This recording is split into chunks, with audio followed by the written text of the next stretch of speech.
I had folks that, I was surrounded, power of positive thinking, influencing people, all this kind of, my dad was a salesman. So, I mean, it was just natural that that would be the kind of,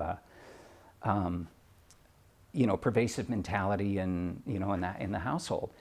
And, I can only imagine as a 9-year-old, with aspirations of the entertainment business, growing up in the cornfields of Illinois, it was, but they always encouraged, not indulged, but didn't, dissuade.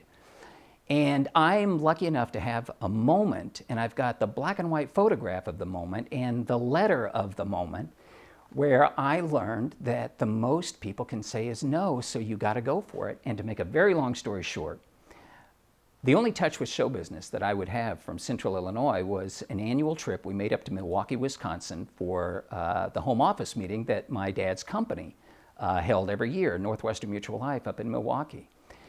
And that year, now you got to go back, it's 1969, so if you Google and you do your history, you'll find out that one of the biggest stars on the planet at the time was a comedian by the name of Bob Hope. So in my 9-year-old logic, I knew that I had to meet Bob Hope, that somehow that meeting was going to inspire and was going to motivate and that whole thing.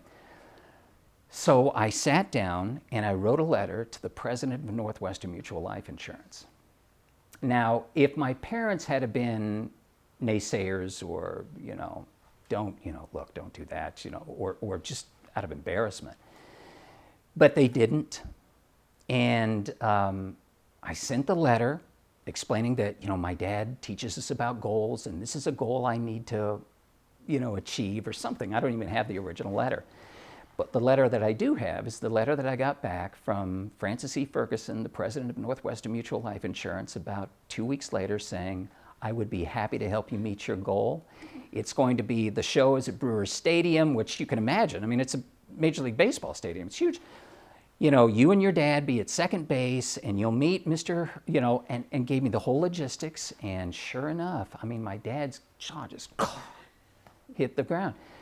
And so we went up there, and at the appointed time, we met him. They took me into the locker room, and to this day, when I smell cigar smoke, it always puts me in that place.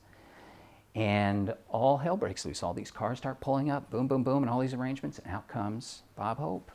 You must be Joe. From there, I mean, how do you not think that anything's possible?